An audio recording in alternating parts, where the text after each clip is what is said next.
Good evening बच्चों। आज हम लोग स्टार्ट करेंगे कॉन्टिन्यूटी चैप्टर। ठीक है, कॉन्टिन्यूटी, इसके बाद फिर हम पढ़ेंगे डिफरेंशियबिलिटी। बहुत अच्छे से बारीकी से चीज़ों को समझने की कोशिश करना। ठीक है, अच्छे से समझ में आएगा तुमको। तो हमारे चैप्टर का जो नाम है वो है कॉन्टिन्यूटी। बहुत इंपॉर्टेंट चैप्टर है ये, खासकर एडवांस में अच्छे क्वेश्चन बनते हैं इसमें, कॉन्टिन्यूटी और डिफरेंशियबिलिटी मिक्स करके। ठीक है, तो हमारे चैप्टर का नाम है कॉन्टिन्यूटी। इसको हम स्टार्ट करेंगे आज बेसिक से। ठीक, तो सबसे पहले हम समझ लेते हैं कॉन्टिन्यूटी मतलब है क्या। जैसे तुम लोगों ने ग्राफ वगैरह काफ़ी पढ़ा होगा, ठीक, लिमिट भी पढ़ा होगा। मान ले रहे हैं ऐसे करके, ये कोई ग्राफ है किसी चीज़ का, लिमिट में तुमने पढ़ा होगा ऐसे ग्राफ बनते थे वहाँ पे। ठीक, और यहाँ पे जो फंक्शन की वैल्यू है वो यहाँ पे कहीं आसपास है। ठीक है, इस पॉइंट को हम बोल दे रहे हैं, इस पॉइंट को हम बोल दे रहे हैं ए। ठीक है, ये है x इजिकल टू ए। तो ध्यान से देखो, तो यहाँ पे जो फंक्शन की वैल्यू है वो ऊपर है, ठीक, यहाँ पे है, बाकी पूरा फंक्शन ऐसे डिफाइंड है। तो ये फंक्शन ना, ये इसको बोलेंगे हम डिसकॉन्टिन्यूअस है। कॉन्टिन्यूअस मतलब होगा कि बीच में कहीं भी जंप नहीं होना चाहिए ग्राफ, और ना ही कहीं पर होल हो, जैसा कि पहला वाला दिख रहा है। अगर मान लो दूसरा ग्राफ हम ऐसे बना दें, ऐसे बना दें और फिर ऐसे बना दें, यहाँ पे देखो जंप आ गया, यहाँ पे जा रहा था फिर नीचे आ गया, तो ये भी फंक्शन क्या होगा, ये भी डिसकॉन्टिन्यूअस होगा। ये भी फंक्शन क्या होगा, डिसकॉन्टिन्यूअस होगा। लेकिन ये वाला फंक्शन जो होगा ना, ये भी डिसकॉन्टिन्यूअस में ही आएगा। ठीक है, उसके बाद अगर हम ऐसे बना दे ग्राफ, ऐसे, और वैल्यू कहीं है ही नहीं। ठीक है, बाकी जो वैल्यू थी x बराबर a पर, ये बात करें हम x इक्वल टू a पर, तो फंक्शन की कहीं वैल्यू ही नहीं है। देखो x बराबर a पर यहाँ पे हमने एक सॉलिड सर्कल बना दिया, इसका मतलब है कि फंक्शन की जब x बराबर a रखोगे तो वैल्यू यहाँ पे मिलेगी, इस जगह पे। ठीक है, और इस वाले में क्या है, x बराबर a पर कोई वैल्यू ही नहीं है, तो ये फंक्शन क्या होगा, डिसकॉन्टिन्यूअस होगा। बाकी a फंक्शन क्या है, ये भी है डिसकॉन्टिन्यूअस। हाँ, अगर कुछ ऐसा हो जाए, ऐसे हो जाए मान लो, तो इस फंक्शन को बोलोगे कॉन्टिन्यूअस। ये किसी भी पॉइंट पर ये कॉन्टिन्यूअस होगा, यानी कहीं भी ब्रेक नहीं हुआ है। ये वाला ग्राफ देखो, कहीं भी ब्रेक नहीं हुआ है पहली बार, और कहीं जंप नहीं आया है, तो इस फंक्शन को हम क्या बोलेंगे, कॉन्टिन्यूअस फंक्शन। ठीक है, तो इसके हिसाब से हम क्वेश्चन को सॉल्व करने की कोशिश करेंगे और एक तरीका सीखेंगे। अच्छा, इसमें देखो पहले वाले में अगर हम देखें तो सबने लिमिट पढ़ा होगा। इस पे लिमिट की अगर वैल्यू देखें तो ये जो एल एच एल है वो किसके बराबर होगा, यहाँ पे आर एच एल के बराबर होगा। ठीक है, यहाँ पे एल एच एल किसके बराबर होगा, इस ग्राफ के हिसाब से आर एच एल के बराबर होगा। यहाँ पे क्या है, L H L not equal to R H L है। ठीक है, यहाँ पे भी आर एच एल और एल एच एल बराबर है। ठीक है, और यहाँ पे भी R H L L H L बराबर है। ठीक है, अब ध्यान से समझना इस बात को। कॉन्टिन्यूअस होने के लिए सबसे पहला जो मेन बात है वो ये है कि अगर कोई फंक्शन कॉन्टिन्यूअस है तो सबसे पहले तो लिमिट बराबर होने चाहिए, यानी एल एच एल बराबर क्या होना चाहिए, आर एच एल बराबर होना चाहिए। ठीक है, एल एच एल बराबर आर एच एल होना चाहिए। लेकिन सिर्फ इसी कंडीशन से काम नहीं चल पाएगा कि लिमिट बराबर है तो आंसर तुम्हारा कॉन्टिन्यूअस आएगा। जैसा कि तुम देख पा रहे हो, इसमें भी L H L R H L बराबर है, इसमें भी L H L R H L बराबर है, और इसमें भी L H L R H L बराबर है। लेकिन फंक्शन डिसकॉन्टिन्यूअस है, पहला वाला भी और तीसरा वाला भी। ठीक है, जबकि लिमिट वहाँ पे क्या कर रहा है, एग्जिस्ट कर रहा है। तो 1, 2 और 3 जो ग्राफ है ये है डिसकॉन्टिन्यूटी, और जब क्वेश्चन नंबर ग्राफ नंबर 4 है, ये क्या रिप्रेजेंट कर रहा, कॉन्टिन्यूटी रिप्रेजेंट कर रहा। तो पहला बात तो हम यहाँ से यही सीख पा रहे हैं। अच्छा, कभी भी केवल एक सिंगल पॉइंट हो ना, मान लो ये, तो इसको भी तुम कॉन्टिन्यूअस मानोगे। अगर एक सिंगल पॉइंट है तो इसको तुम्हें क्या मान के चलना है कि ये फंक्शन क्या है, कॉन्टिन्यूअस है। ठीक, क्वेश्चन ये 5 है, ये भी कॉन्टिन्यूअस है। ठीक है, चलो अब कॉन्टिन्यूटी की अगर हम बात करें तो कॉन्टिन्यूटी में सबसे पहले हमने क्या देखा, कि भैया सबसे पहले तो अगर कोई फंक्शन कॉन्टिन्यूअस है, अब हम स्टेटमेंट लिखेंगे, ठीक है। कॉन्टिन्यूटी का स्टेटमेंट क्या होगा, अगर कोई फंक्शन तुम बोल रहे हो कि कॉन्टिन्यूअस है, if f x said to be continuous, said to be continuous, then if and only if यानी LHL बराबर RHL, यानी लिमिट उस पॉइंट पर दोनों बराबर होने चाहिए और वैल्यू ऑफ फंक्शन के बराबर होना चाहिए, यानी जो लिमिट की वैल्यू है वो बराबर हो और वो तीनों किसके बराबर हो जाए, फंक्शन की वैल्यू के बराबर हो जाए। अब ध्यान से सुनो, यहाँ पे एक बात और आ रहा है, फंक्शन की वैल्यू के बराबर हो जाए, इसका मतलब क्या है, इसका सीधा सा मतलब है कि वहाँ पे जो फंक्शन होगा वो डिफाइंड होना चाहिए, है ना। अगर एफ ऑफ ए इनफाइनाइट आ गया, माइनस इनफाइनाइट आ गया, नॉट डिफाइंड आ गया, तो उस केस में जो एफ एक्स होगा वो 100% डिसकॉन्टिन्यूअस होगा एट एक्स बराबर ए। तब हम बाकी LHL RHL नहीं चेक करेंगे, ठीक है। यानी सबसे पहले हम चेक करेंगे फंक्शन की वैल्यू क्या है उस पॉइंट पर। If f x said to be continuous at x बराबर a, if and only if LHL बराबर RHL बराबर एफ ऑफ ए। अब हम एफ ऑफ ए में ज़्यादा फोकस कर रहे हैं कि अगर एफ ऑफ ए इनफाइनाइट आ गया, माइनस इनफाइनाइट आ गया या नॉट डिफाइंड आ गया, तो फंक्शन 100% क्या होगा, डिसकॉन्टिन्यूअस होगा उस पॉइंट पर जिस पे तुमसे बात किया गया है, ठीक है। अब हम बात करते हैं कुछ एग्जांपल्स की, ताकि हमको समझ में आए कि ये कॉन्टिन्यूअस। देखो LHL RHL लिमिट में पढ़ाया गया होगा, है ना, वो उसको हम डिस्कस नहीं करेंगे। तो LHL RHL निकालना तुमको आता है, बस यही तुम्हारा मेन है, और इसमें कॉन्टिन्यूटी में कुछ है नहीं, बस एफ ऑफ ए तो तुम निकाल ही लोगे, वैल्यू ऑफ फंक्शन जिस पॉइंट पे तुमसे बोला जाएगा, ठीक है। जैसे मान लो हम एग्जाम्पल लेते हैं, इसको थोड़ा सा इरेज करते हैं, एग्जाम्पल उठाते हैं। Example number 1, f x is equal to, बहुत छोटा सा एग्जाम्पल है, इसे समझने की कोशिश कर सकते, x minus 2 upon x square minus 4 when x is equal to not equal to 2। ऐसा लिमिट में तुमने पढ़ा होगा इसको, ठीक है। और दूसरा है 1/4 व्हेन x बराबर 2, ठीक है। क्वेश्चन कुछ ऐसा है, तुमसे बोला गया है कि चेक करो लिमिट एट x बराबर 2। इस पे तुम्हें लिमिट की वैल्यू चेक करनी है कितनी आएगी, सॉरी लिमिट चेक करना है, सॉरी कॉन्टिन्यूटी चेक करना है कि फंक्शन कॉन्टिन्यूअस है या नहीं, किस पॉइंट पर, x बराबर 2 पर। तो हमने क्या किया, हमको पता है अगर कोई एफ एक्स है और वो कॉन्टिन्यूअस है तो उसके LHL मतलब limit x tending to 2 minus f of x, limit x tending to 2 plus f of x और एफ ऑफ 2, ये तीनों बराबर होनी चाहिए। अगर ये तीनों वैल्यू बराबर आ जाएगी तभी हम बोलेंगे कि फंक्शन क्या है, कॉन्टिन्यूअस है, ठीक है।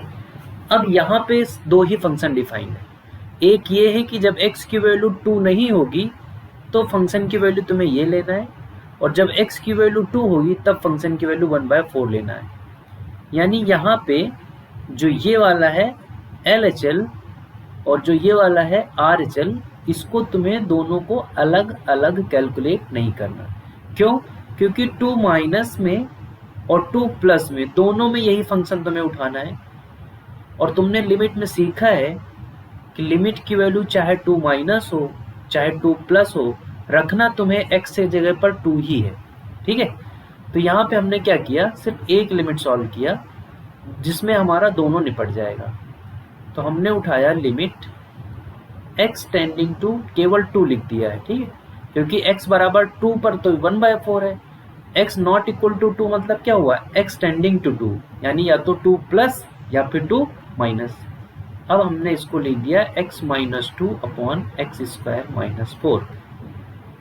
लिमिट का बहुत ही सस्ता सा फॉर्म है ये, 0/0 फॉर्म, और बहुत सिंप्लीफाई भी हो जाएगा क्योंकि ये फैक्टराइज भी हो रहा है।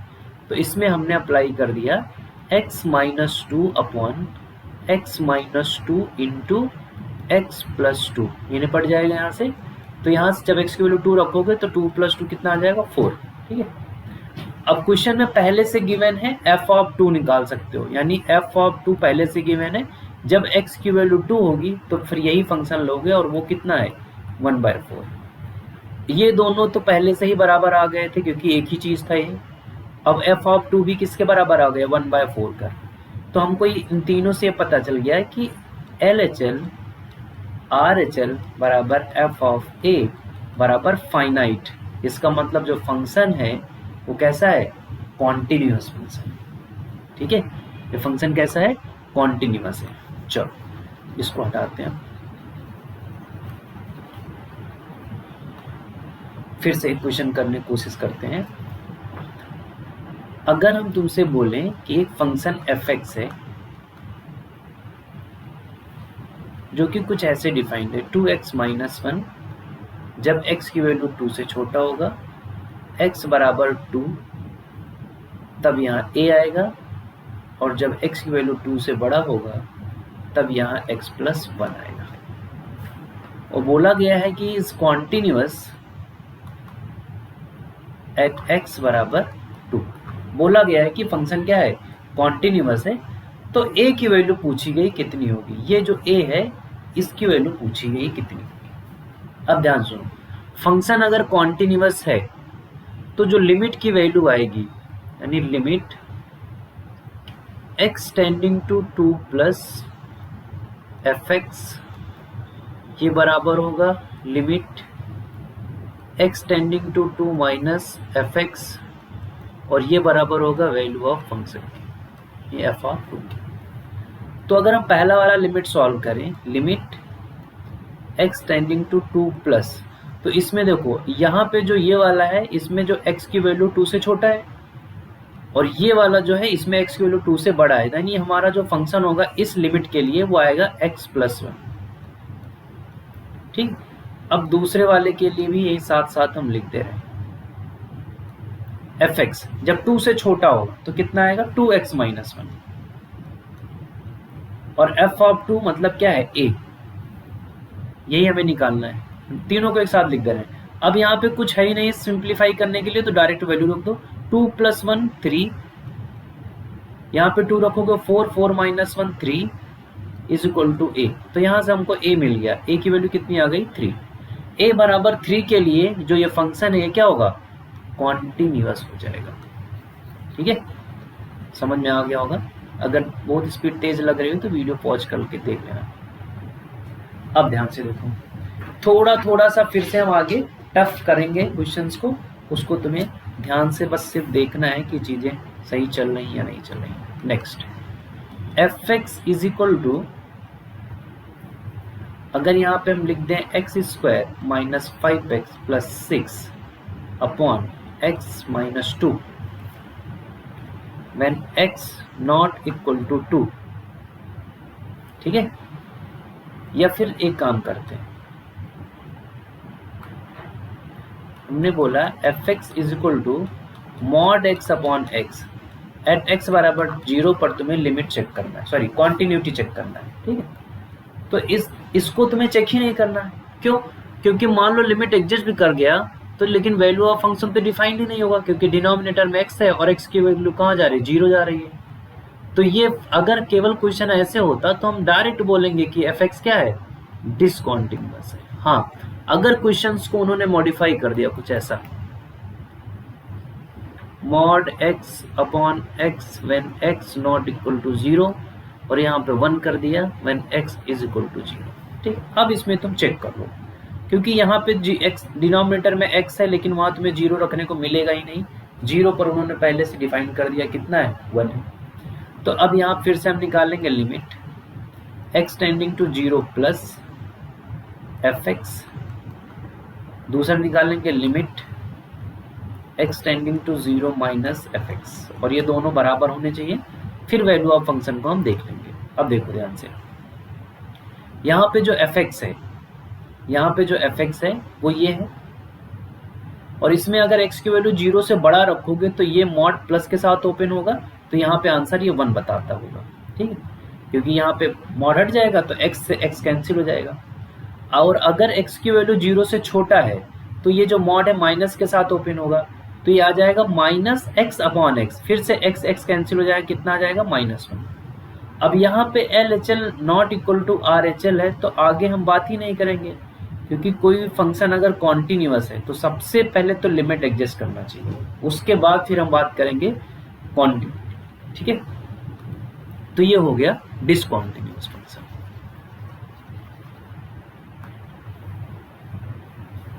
एक और क्वेश्चन करते हैं।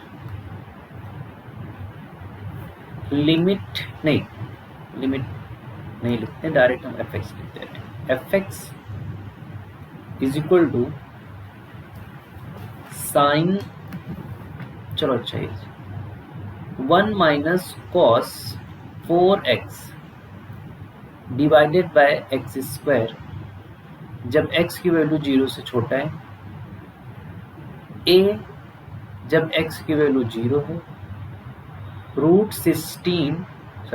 x upon √16 plus √x -4 when x greater than 0, ठीक, ये पूरा एक पैरा है, ठीक है। यहाँ पे तुमसे बोला गया है कि a की वैल्यू बतानी है अगर ये फंक्शन कॉन्टिन्यूअस है 0 पर, ठीक है, x बराबर 0 पर ये क्या है, अगर ये फंक्शन कॉन्टिन्यूअस है तो a की वैल्यू बताओ। अगर कॉन्टिन्यूअस है तो, ये तो कोई बात ही नहीं होगी अगर कॉन्टिन्यूअस है तो, है ना, क्वेश्चन ऐसे नहीं आएगा, क्वेश्चन में बोला जाएगा ये फंक्शन क्या है, कॉन्टिन्यूअस है, तो a की वैल्यू बताओ क्या होगी। अब अगर ये कॉन्टिन्यूअस है तो सबसे पहले तो हमको निकालना पड़ेगा LHL, और ये दिखाना पड़ेगा किसके बराबर है, ये RHL के।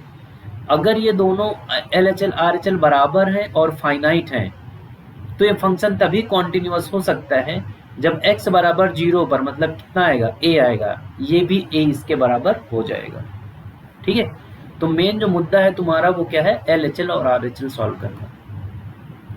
सॉल्व करते हैं हम पहले LHL कॉस वाला, ठीक है। LHL कैसे सॉल्व करोगे, limit x tending to 0 minus में कितना आएगा, 1 minus cos 4x upon x square.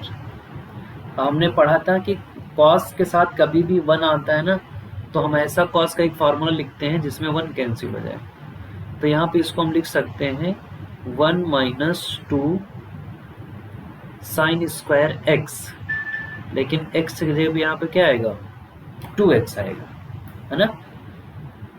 अब इसको हम यहाँ पे बंद कर दिए, डिवाइड बाय कितना, x squared, limit x tending to 0 minus, यहाँ पे आ जाएगा 1 माइनस 1 प्लस 2, और यहाँ पे आ जाएगा sine square 2x divided by x square, यहाँ से कैंसिल हो जाएगा, ठीक है। अब यहाँ पे है एक्स स्क्वायर, ठीक है, यहाँ पे क्या है, साइन स्क्वायर 2, इसको हम लिख सकते हैं ऐसे, साइन स्क्वायर साइन 2x, ठीक, इसको साइन 2x लिख दिया, और साइन x टोटल का होल स्क्वायर लिख दिया, ठीक, जो नीचे, और बाहर जो 2 था उसको हमने बाहर लिख दिया। अब ध्यान से देखो, ये वैल्यू 1 हो सकता है अगर ये वाला चीज ये वाला बराबर हो जाता, तो यहाँ हमने क्या किया, 2 से मल्टीप्लाई किया और 2 से डिवाइड किया, ठीक है, जो मल्टीप्लाई करेंगे वो यहाँ लिख दिया। अब ये 1 हो जाएगा, है ना, क्योंकि 0 जा रहा लिमिट, तो यहाँ पे आ जाएगा 2 इंटू 2 का स्क्वायर, अंदर एक चीज, एक तो 1 हो चुका है, बगल में 2 बचेगा, उसका स्क्वायर, यानी कितना आ जाएगा, 8 आ जाएगा यहाँ पे, ठीक है। चलो ये हो गया हमारा LHL, ठीक है। तो अब दूसरा तुम निकालो या ना निकालो, क्योंकि लिमिट बराबर ही होगा, तो हम इसका भी आंसर a की वैल्यू 8 बता सकते हैं, इसको तुम लोग कैलकुलेट कर लेना, इसका भी आंसर 8 ही आएगा, ठीक है, देख लेना अपने हिसाब से, इसका भी आंसर 8 आएगा, ठीक है। चलो एक क्वेश्चन और करते हैं, ये अभी हम कॉन्टिन्यूटी की प्रैक्टिस कर रहे हैं, ठीक है, कि फंक्शन कॉन्टिन्यूअस होगा कैसे हम इसको डील करेंगे। एक क्वेश्चन उठाते हैं, f x is equal to x into sine 1 upon x when x not equal to 0, यहाँ पे 0, यहाँ पे जब x की वैल्यू किसके बराबर होगी, 0 के बराबर। ठीक है, यहाँ पे फिर से तुम्हें चेक करना है क्या ये फंक्शन कॉन्टिन्यूअस है x बराबर 0 पर या नहीं। ठीक है, अब हम देखते हैं कि क्या फंक्शन ये कॉन्टिन्यूअस है या नहीं। चलो, उसके लिए हमें क्या करना पड़ेगा, LHL RHL फिर से सॉल्व करना पड़ेगा। वैल्यू ऑफ फंक्शन 0 दिया गया है तो एक हम निकाल ले रहे हैं LHL। अच्छा, यहाँ पे LHL RHL दोनों बराबर ही फंक्शन लेगा, इसलिए हम सिर्फ एक ही लिख रहे हैं LHL, और यहाँ 0 प्लस 0 माइनस ना लिख के केवल 0 लिखते रहे। ठीक, x into sine 1 upon x. अब ध्यान से देखो, ये जो लिमिट है ना, ये 0 इंटू कोई एक ऐसी वैल्यू है जो कि क्या है, बाउंडेड फंक्शन है ना। 0 इंटू कोई बाउंडेड फंक्शन है। अब ऐसा कभी आंसर होता है ना लिमिट में कि 0 एक 0 जा रहा हो और बगल में कोई एक बाउंडेड फंक्शन हो जिसकी वैल्यू किसी वैल्यू से लेके कहीं तक हो। जैसे यहाँ पे साइन एक्स, इसकी बात करो तो इसकी वैल्यू कहाँ तक वेरी करेगी, -1 से 1 करेगी। अब कब क्या होगा इसका हमें नहीं पता, लेकिन हाँ बगल में एक्स भी है जो कि हरदम 0 होता रहेगा, ये 0 जा रहा, तो इसका आंसर हरदम कितना आता है, 0 आता है।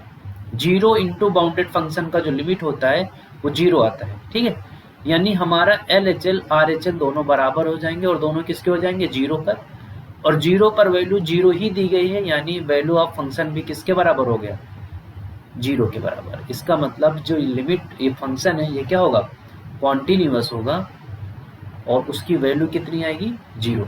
ठीक है,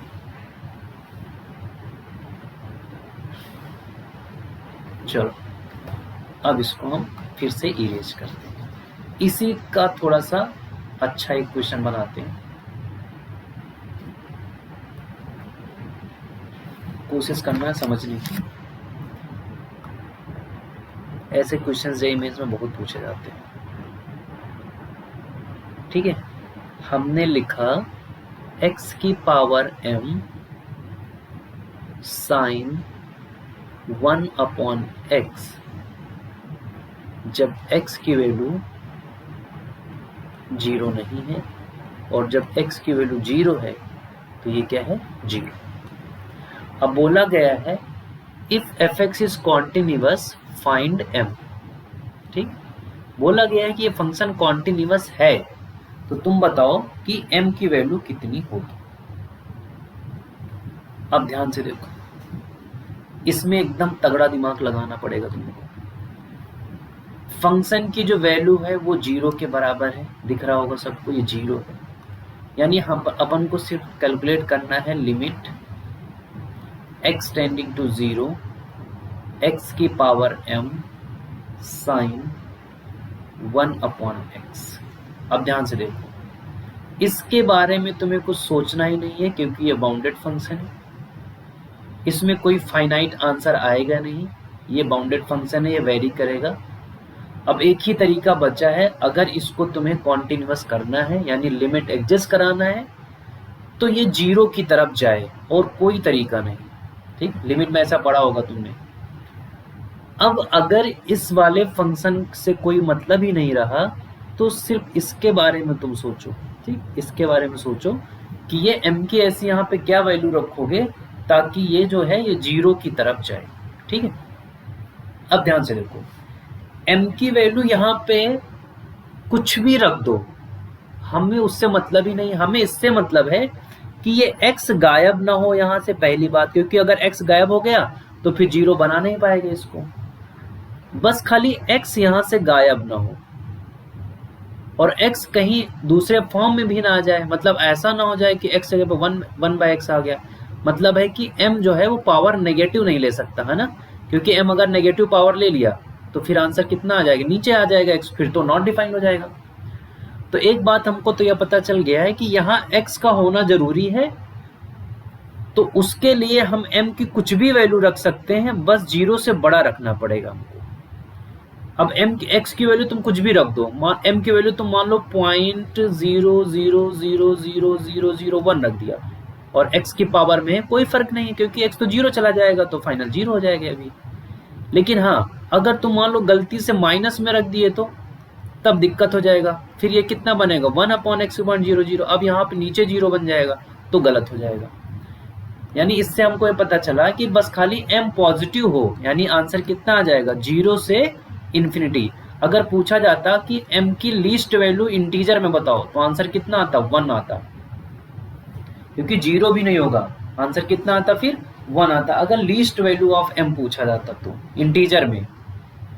अदरवाइज तो बहुत सारी वैल्यू आ जाएंगी 0 से इन्फिनिटी में, तो इनफाइनाइट वैल्यूज आएंगी ना, कुछ भी तुम मान सकते हो।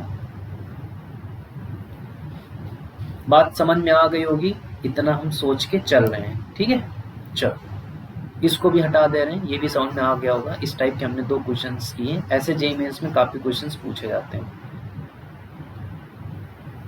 अब थोड़ा सा अपने क्वेश्चंस का जो लेवल है थोड़ा सा टफ करते चलते हैं, ठीक है। तो पहला क्वेश्चन हमने बनाया है fx इज इक्वल टू, एक मिनट बच्चा, एक मिनट है।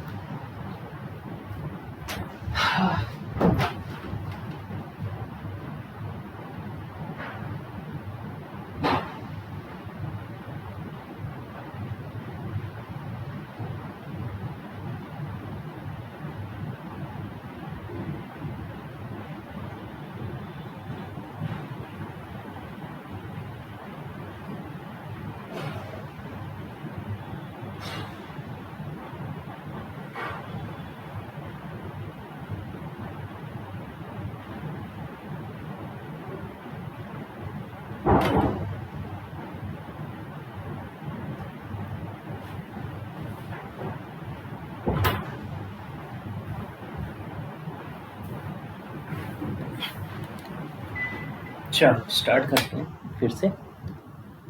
fx is equal to a sin π/2 into x plus 1, और दूसरा है यहाँ पे tan x minus sine x upon x cube, ठीक है। ये कब है, जब x की वैल्यू 0 से छोटा या 0 के बराबर हो, और ये कब है, जब 0 से बड़ा हो। अब ध्यान से देखो, यहाँ पे है ये a, अब समझ में आ गया होगा कि ये फंक्शन कॉन्टिन्यूअस है 0 पर, तो a की वैल्यू बता दो हमको, यही होगा क्वेश्चन, ठीक है। तो अब तुम लिमिट सॉल्व करो, f ऑफ 0 पर वैल्यू देखो, 0 यहाँ इस वाले फंक्शन में आएगा ना, देखो 0 इसमें है तो 0 पर वैल्यू यहाँ पे x की वैल्यू 0 रख दो तो ये बन जाएगा 1 इंटू पाई बाई 1 a आ जाएगा। यानी f ऑफ 0 की वैल्यू कितनी आएगी बच्चा, a आ गई। अब हमको क्या करना है, सिर्फ LHL या RHL में कुछ निकाल लेना है ताकि वो आंसर आ जाए, ठीक है। तो हमने स्टार्ट किया, जो सस्ता लगे वही कर लो, उसी के बराबर कर देना, दोनों निकालने की जरूरत नहीं, ठीक है। जो तुमको लगे कि हाँ ये सस्ता है उसी को सॉल्व कर लो। चलो हम इसी को सॉल्व करते हैं tan x वाले को। तो limit x tending to 0 plus tan x minus sine x। इसको तुम 2 तरीके से कर सकते हो। पहला तरीका तो ये है कि भैया तुम 0/0 फॉर्म में डिफ्रेंशिएट कर लो, लेकिन उससे क्वेश्चन टफ हो जाएगा। दूसरा क्या है, tan x और sin x का एक्सपेंशन रख दो, उससे भी सॉल्व हो जाएगा। तीसरा क्या है, साइन और ट्रिग्नोमेट्री का यूज कर लो, यानी ऊपर से sin x कॉमन ले लो। ऊपर sin x कॉमन लोगे तो यहाँ पे बन जाएगा 1 माइनस कॉस x, देख पा रहे होगे, ठीक। और नीचे कितना आ जाएगा, cos x into x cube. Limit कहाँ जाएगा, x टेंडिंग टू 0 प्लस। इतना उम्मीद करते समझ में आ रहा होगा, ठीक। अब देखो ये sin x है, यहाँ से एक x गायब कर दे रहे हैं यानी स्क्वायर बन जाएगा, ठीक। ये वाला ये, और यहाँ पे एक x था मान ले रहे हैं, ये कहाँ चला जाएगा, 1 चला जाएगा, क्योंकि मल्टीप्लाई में तो लिमिट अप्लाई कर सकते हो। अब जो अपना क्वेश्चन बना है इसको हम इरेज कर दे रहे हैं पूरा। अपना जो क्वेश्चन बन गया वो बन गया है 1 minus cos x upon x square into cos x नीचे में, यानी ये पूरा क्वेश्चन कुछ ऐसा दिखेगा 1 minus cos x upon x square into cos x. cos x हमको दिक्कत नहीं करेगा, क्यों? क्योंकि x 0 की तरफ जा रहा तो 1 हो जाएगा। अब यहाँ पे एक ऐसा हमने बार बार बोला है cos x के साथ 1 आएगा, तो तुम्हें ऐसा फार्मूला रखना है जिससे कि 1 कैंसिल हो जाए। तो वहाँ पे हम रख देंगे 1 - 2 sin स्क्वायर, क्योंकि x है तो वहाँ पे आधा एंगल करना पड़ेगा, तो हमने उसको कर दिया x/2। अब यहाँ फिर से cos x आया, ये यहाँ से कैंसिल हो जाएगा। अब फिर इसको हमने क्या लिख दिया, इसको हम यहाँ पे लिख रहे हैं, ठीक है, ध्यान से देखना। इसको हमने ऐसे कर दिया 2 times sign x/2 upon x का होल स्क्वायर, ठीक। और नीचे कितना है cos स्क्वायर x। अब देखो ये 1 हो सकता है क्योंकि x 0 की तरफ जा रहा है, लेकिन यहाँ पे 2 की कमी थी तो हमने 2 की कमी ऐसे पूरा कर दिया। अब ये चला जाएगा 1, अंदर बचेगा 1/2। 1/2 का स्क्वायर कितना होगा 1/4, ऊपर कितना है 2, नीचे cos स्क्वायर x है, 0 रखोगे तो 1 आ जाएगा, तो यहाँ पे कितना आ जाएगा ये 1/2, ठीक है। अब एक ही निकालना था, ये वैल्यू कितनी आ जाएगी, एक ही 1/2। चाहो तो तुम इसको भी कैलकुलेट कर सकते हो, 1/2 ही आएगा, ठीक है। तो अगर ये फंक्शन कॉन्टिन्यूअस है तो फंक्शन a क्या होना चाहिए, 1/2 होना चाहिए। चलो अब ज़्यादा क्वेश्चन की प्रैक्टिस नहीं करेंगे क्योंकि हमारा जो टारगेट है वो पढ़ाना है थ्योरी वाला पोर्शन थोड़ा जल्दी से, उसके बाद हम क्वेश्चंस सॉल्व करने की कोशिश करेंगे, ठीक है। अब हम बात करते हैं डिसकॉन्टिन्यूटी की। कॉन्टिन्यूटी की तो हमने बात कर लिया है, और हाँ ये भी ध्यान रखना कॉन्टिन्यूटी की बात हरदम डोमेन में हम करते हैं, यानी अगर क्योंकि एफ ऑफ ए हमें निकालना पड़ता है ना, तो वहाँ पे हरदम बात किस पे करेंगे हम, फंक्शन का जिस पॉइंट पर भी हमें कॉन्टिन्यूटी चेक करनी है वो पॉइंट उस फंक्शन के डोमेन में होना चाहिए जिस फंक्शन की हम कॉन्टिन्यूटी चेक कर रहे हैं, ठीक है। अगर हम डिसकॉन्टिन्यूटी की बात करें तो जरूरी नहीं कि वो पॉइंट डोमेन में हो, यानी डिसकॉन्टिन्यूटी की बात हम डोमेन के बाहर भी कर सकते हैं, ठीक है। अब ध्यान से देखो, डिसकॉन्टिन्यूटी में दो तरीके की डिसकॉन्टिन्यूटी होती है। एक होती है रिमूवल डिसकॉन्टिन्यूटी। रिमूवल डिसकॉन्टिन्यूटी मतलब होता है एक ऐसा कॉन्टिन्यूटी जिसको तुम रिमूव कर सको, ठीक है, जिसे हटाया जा सकता है। और एक होता है नॉन रिमूवल। नॉन रिमूवल मतलब होता है जिसको हटाया ना जा सके, ठीक है। इसको हम डिटेल्स में पढ़ेंगे आगे, बस अभी हम सिर्फ ये बात कर रहे हैं कि डिसकॉन्टिन्यूटी होती क्या है, कहाँ पे हम बात कर सकते हैं। यानी कोई भी फंक्शन अगर डिसकॉन्टिन्यूअस है तो उसके कई रीजन हो सकते हैं, फिर उनका नाम भी हो सकता है कि ये इस टाइप की डिसकॉन्टिन्यूटी है, तो वो भी हमको पढ़ना पड़ेगा टाइप ऑफ डिसकॉन्टिन्यूटी में, अभी आगे हम पढ़ेंगे उसको, ठीक है। अभी सिर्फ इसको हमने इसलिए बताया है क्योंकि मेन बात जो हमारा ये था कि जो डिसकॉन्टिन्यूटी होता है वो फंक्शन के डोमेन से बाहर भी पूछा जा सकता है। कॉन्टिन्यूटी की बात हम सिर्फ कब करते हैं, डोमेन के अंदर, लेकिन डिसकॉन्टिन्यूटी की बात हम डोमेन से बाहर भी कर सकते हैं, ठीक है बच्चों। चलो अब नेक्स्ट हम आगे बढ़ते हैं थर्ड पेज पे, जिसका नाम है सिंगल पॉइंट ऑफ डिसकॉन्टिन्यूटी। ये हमने स्टार्टिंग में ही पढ़ा था, पहले पेज पे हमने एक ग्राफ बनाया तो हमने बोला था ये फंक्शन क्या होगा, कॉन्टिन्यूअस होगा, ठीक है। तो एक ऐसा फंक्शन कुछ ऐसे डिफाइंड होते हैं, इसका एकदम फिक्स्ड पैटर्न है कि कुछ फंक्शन ऐसे डिफाइंड होगा, ठीक है। सिंगल पॉइंट ऑफ डिसकॉन्टिन्यूटी मतलब एक फंक्शन एफ एक्स होगा जिसमें बोला जाएगा उसके अंदर इधर एक एच एक्स डिफाइंड होगा जो कुछ बोला जाएगा कि रैशनल नंबर के लिए है या इंटीजर के लिए है या नॉन इंटीजर्स के लिए, ऐसे करके। और एक फंक्शन जी एक्स डिफाइंड होगा जो कि बोला जाएगा नॉन इरेशनल नंबर के लिए है, कोई फंक्शन अगर है तो तुम्हें ये उठाना है, अगर रैशनल नंबर है तो तुम्हें फंक्शन ये उठाना है, ठीक है। तो जब ऐसा डिफाइंड हो ना एक पूरा जोन में रैशनल है इरेशनल है, तो इस केस में ना सिंगल पॉइंट ऑफ डिसकॉन्टिन्यूटी होती है, ठीक है।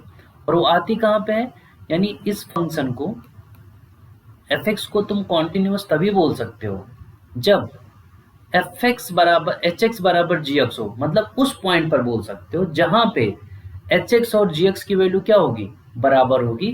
उसी पॉइंट पे तुम बोल सकते हो कि फंक्शन क्या है, कॉन्टिन्यूअस है। चाहे 1 पॉइंट है, चाहे 2 पॉइंट है, चाहे 3 पॉइंट है, उससे मतलब नहीं है।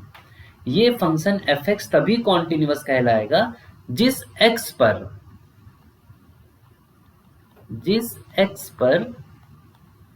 एच एक्स बराबर क्या होगा, जी एक्स होगा, उस एक्स पर ये फंक्शन क्या होगा, कॉन्टिन्यूअस होगा, ठीक है। अब एग्जाम्पल के लिए हम एक क्वेश्चन कर ले रहे हैं ताकि तुमको थोड़ा सा इजी पड़ जाए। अभी ना ये कॉन्टिन्यूटी का कुछ हम प्रैक्टिस कराएंगे दूसरे लेक्चर में, ठीक है। तो इसलिए उसमें अभी परेशान मत होना कि बहुत कम क्वेश्चंस किए हैं, हम कई टाइप के क्वेश्चंस कराएंगे। क्वेश्चंस का प्रैक्टिस के लिए हम अलग से एक नया वीडियो बना देंगे। अभी हम थ्योरी वाला पोर्शन थोड़ा कवर करना चाह रहे हैं। जैसे 1 माइनस एक्स जब x तुम्हारा रैशनल नंबर है, और यहाँ पे हमने कर दिया x जब x तुम्हारा क्या है, इरेशनल नंबर है। अब तुम्हें पूछा जाएगा कि ये फंक्शन कहाँ पे कॉन्टिन्यूअस होगा। देखो डिसकॉन्टिन्यूअस तो बहुत जगह होगा, करोड़ों जगह होगा। तो यहाँ पे कॉन्टिन्यूटी तुमसे पूछा जाएगा कि किस पॉइंट पे कॉन्टिन्यूअस होगा। तो कहाँ पे होगा, जहाँ पे दोनों फंक्शन बराबर होंगे। कौन से, ये वाला और ये वाला। तो हमने बस सिंपली बराबर कर दो, 1 माइनस एक्स बराबर एक्स कर दो। तो इधर से कितना आ जाएगा, 2x बराबर 1 आ जाएगा। तो यहाँ हमें x की वैल्यू पता चल गई कि 1/2 पर दोनों फंक्शन क्या है, बराबर है। यानी ये जो फंक्शन है ये 1/2 पर क्या होगा, कॉन्टिन्यूअस होगा। ऐसे बहुत सारे एग्जाम्पल बन सकते हैं, करोड़ एग्जाम्पल करने से कोई फायदा नहीं। ठीक है, आई होप समझ में आ गया होगा इतनी बात। ये हुआ कॉन्टिन्यूटी की बात। ठीक है, अब कुछ प्रॉपर्टीज होती हैं उसको हम देख ले रहे हैं। ये अपन ने क्लियर हो गया था, डिसकॉन्टिन्यूअस हो गया था। उसके बाद हमने सिंगल पॉइंट कॉन्टिन्यूटी पढ़ लिया था। ठीक है, अब हम पढ़ते हैं, तो आगे बढ़ते हैं थोड़ा सा और प्रॉपर्टीज पे आते हैं। ठीक है, ये पहले से हमने लिख रखा ताकि तुम लोग का टाइम खराब ना हो। अब ध्यान से देखो, प्रॉपर्टीज ऑफ कॉन्टिन्यूअस फंक्शन, ये हेडिंग पड़ेगा प्रॉपर्टीज ऑफ कॉन्टिन्यूअस फंक्शन।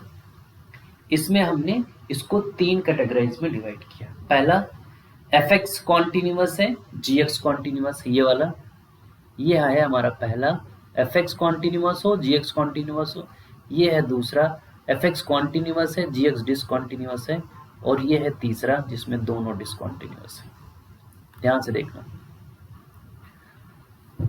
अगर एफ एक्स कॉन्टिन्यूअस है और जी एक्स डिसकॉन्टिन्यूअस है, ठीक है, तो f x plus g x, sorry, f x continuous है और जी एक्स कॉन्टिन्यूअस है, तो ये चारों कॉन्टिन्यूअस होंगे। ये चारों क्या होंगे, कॉन्टिन्यूअस होंगे। यानी कॉन्टिन्यूअस फंक्शन का सम कॉन्टिन्यूअस के साथ वो भी कॉन्टिन्यूअस आएगा, कॉन्टिन्यूअस माइनस कॉन्टिन्यूअस फंक्शन वो भी कॉन्टिन्यूअस आएगा, कॉन्टिन्यूअस इंटू कॉन्टिन्यूअस फंक्शन वो भी कॉन्टिन्यूअस आएगा, कॉन्टिन्यूअस अपॉन कॉन्टिन्यूअस फंक्शन वो भी कॉन्टिन्यूअस आएगा। बस इस वाले केस में तुम्हें थोड़ा सा ध्यान रखना है कि जिस पॉइंट पे तुम कॉन्टिन्यूटी यहाँ पे चेक कर रहे हो, कहीं ऐसा तो नहीं है कि उस पॉइंट पर जी एक्स जीरो हो रहा हो। क्योंकि अगर जी एक्स उस पॉइंट पे जीरो हो जाएगा तो फिर नॉट डिफाइंड हो जाएगा। ठीक है, बस तुम्हें उस पॉइंट पर नहीं चेक करना है जहां पे जी एक्स की वैल्यू क्या हो रही हो, जीरो। अदरवाइज फिर वहां पे कॉन्टिन्यूअस नहीं होगा।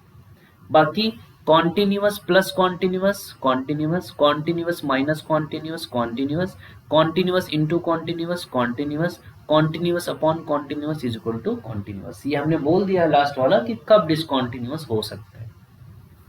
अब आते हैं दूसरे में, एफ एक्स कॉन्टिन्यूअस है, जी एक्स डिसकॉन्टिन्यूअस है। अब इसको एफ एक्स और जी एक्स लेके मत चलो, इसको तुम ऐसे लेके चलो कि एक फंक्शन कॉन्टिन्यूअस है और एक फंक्शन डिसकॉन्टिन्यूअस है। ठीक, तुम चाहे एफ एक्स को कॉन्टिन्यूअस मान लो या फिर जी एक्स को कॉन्टिन्यूअस मान लो, तो ये दोनों तो 100% डिसकॉन्टिन्यूअस होंगे।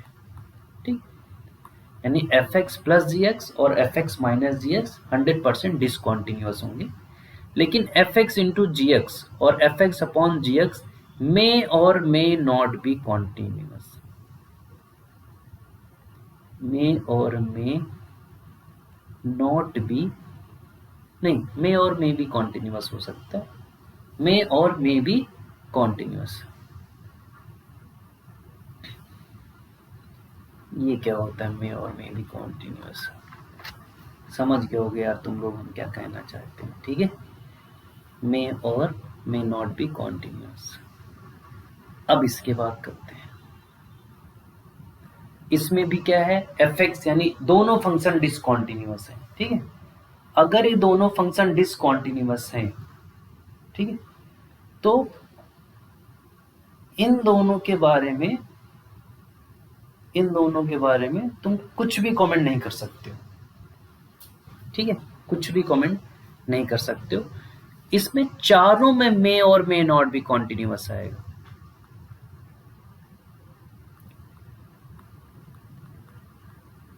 लेकिन इन दोनों में एक बात जरूर कमेंट कर सकते हैं इन दोनों में, प्लस में और माइनस में, कि एटमोस्ट वन कॉन्टिन्यूअस हो, कम से कम ज्यादा से ज्यादा इसमें एक ही कॉन्टिन्यूअस हो सकता है। ठीक है, इन दोनों में क्या होगा, एटमोस्ट वन कॉन्टिन्यूअस होगा।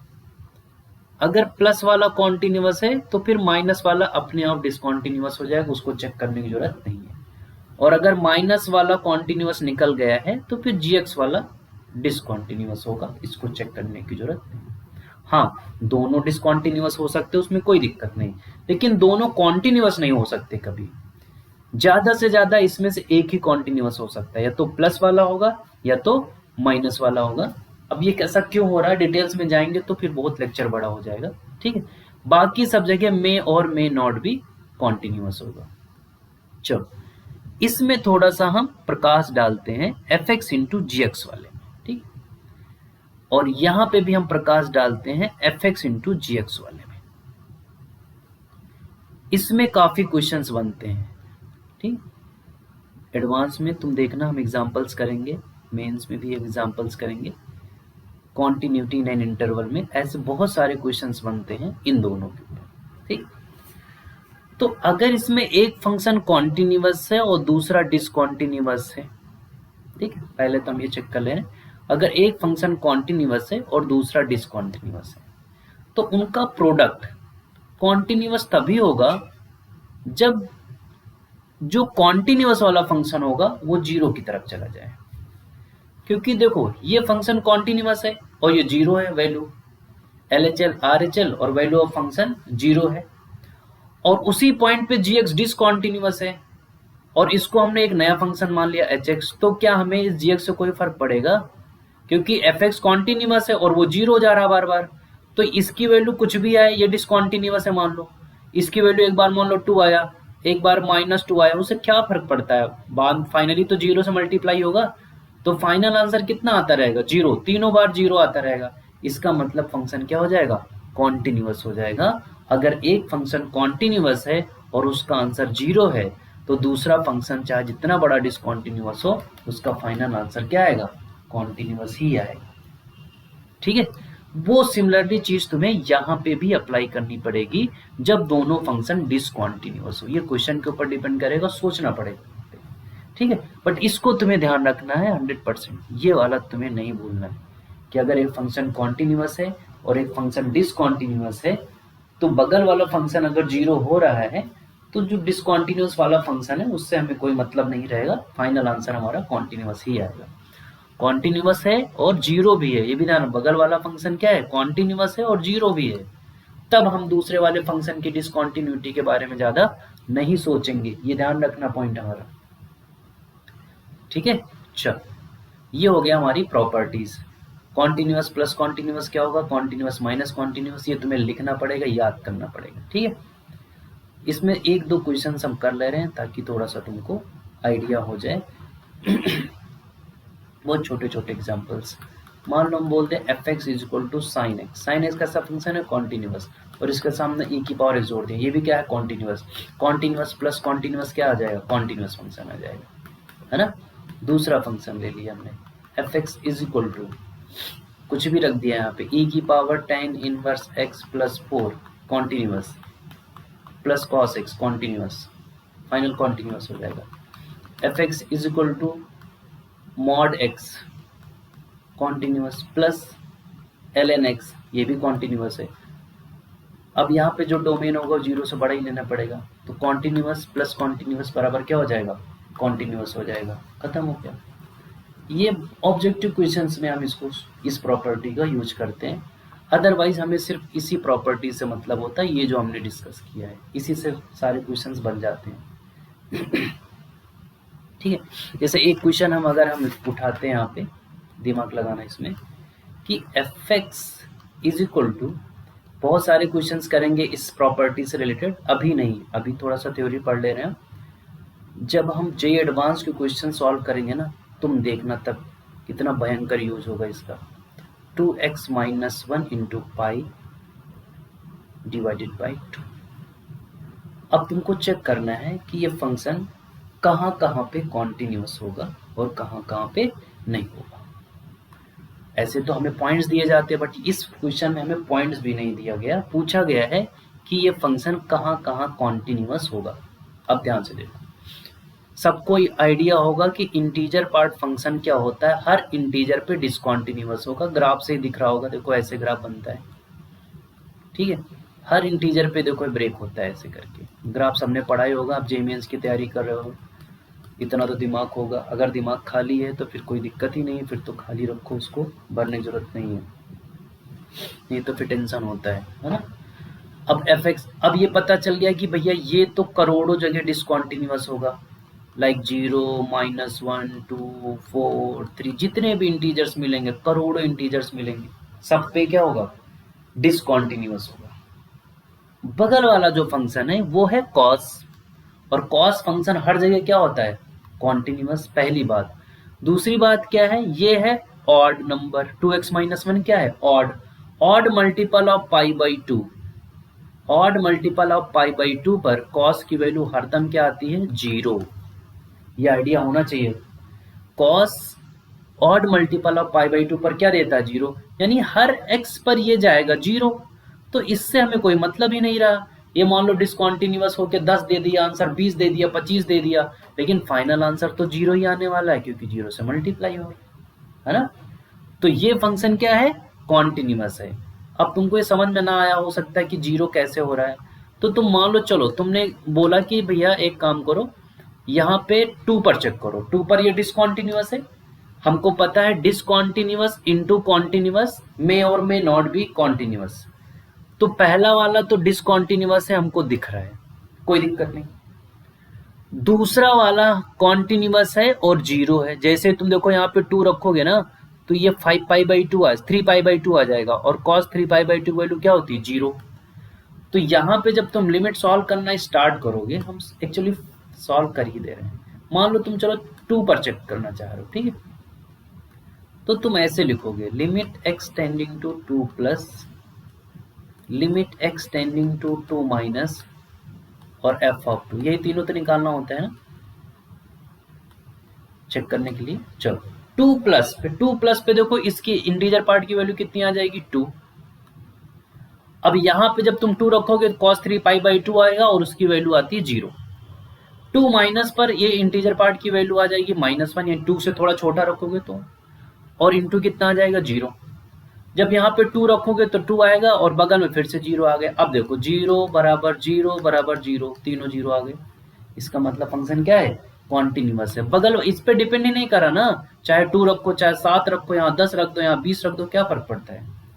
तो ये फंक्शन क्या हो जाएगा, कॉन्टिन्यूअस हो जाएगा। ठीक है बच्चों, आई होप इतना समझ में आ रहा होगा। इस पोर्शन का फिर से हम आगे पढ़ेंगे जब हम पढ़ेंगे कॉन्टिन्यूटी एंड एन इंटरवल। ठीक, अब नेक्स्ट फिर से हम बात करते हैं डिसकॉन्टिन्यूटी की बात। हम फिर से वही बात बोलने जा रहे हैं, पहला F of A not defined हो तब फंक्शन क्या होगा, डिसकॉन्टिन्यूअस होगा। मतलब वही है कि डोमेन में नहीं है, यानी ए जो है वो किस में नहीं है, डोमेन में नहीं है। मतलब डिसकॉन्टिन्यूटी की बात हम डोमेन के बाहर भी कर सकते हैं। दूसरा क्या होना चाहिए, L H L R H L बराबर ना हो तब भी फंक्शन क्या होगा, डिसकॉन्टिन्यूअस होगा। और तीसरा क्या है, L H L R H L बराबर है लेकिन इनफाइनाइट है, मतलब क्या नहीं है, फाइनाइट नहीं है, इसलिए भी फंक्शन क्या होगा, डिसकॉन्टिन्यूअस होगा। ठीक है, चलो ये अपन ने डिसकॉन्टिन्यूटी पढ़ ली। अब आते हैं हम इस पे, टाइप ऑफ डिसकॉन्टिन्यूटी। इसको ध्यान से पढ़ना, इसमें जेईएमएस में अच्छे क्वेश्चंस बनते हैं। टाइप्स ऑफ डिसकॉन्टिन्यूटी में दो तरीके के डिसकॉन्टिन्यूटी होती है, हमने पहले ही पढ़ा। एक होता है रिमूवल डिसकॉन्टिन्यूटी और एक होता है नॉन रिमूवल डिसकॉन्टिन्यूटी। एक होता है रिमूवल डिसकॉन्टिन्यूटी और एक होता है नॉन रिमूवल डिसकॉन्टिन्यूटी। अब ध्यान से देखो, रिमूवल डिसकॉन्टिन्यूटी मतलब होता है ऐसी कॉन्टिन्यूटी जिसको हम हटा सकें। ठीक है, जिसको हम हटा सकें, मतलब कॉन्टिन्यूटी को हम रिमूव कर सकें, उसको बोलते हैं हम रिमूवल डिसकॉन्टिन्यूटी। ऐसी डिसकॉन्टिन्यूटी जिसको हम रिमूव ना कर सकें उसको बोलते हैं नॉन रिमूवल डिसकॉन्टिन्यूटी। अब ध्यान से देखो, कोई भी फंक्शन अगर कॉन्टिन्यूअस है, यहाँ पे थोड़ा समझाते हैं। अगर मान लो कोई फंक्शन, अबे यार दिमाग खराब कर रहा है, अगर मान लो कोई फंक्शन ऐसे है, ऐसे डिफाइंड था, ये बहुत सुंदर सा डिसकंटिन्यूअस है ऐसे, ठीक, या फिर एक कोई फंक्शन ऐसे है, या फिर एक फंक्शन ऐसे है,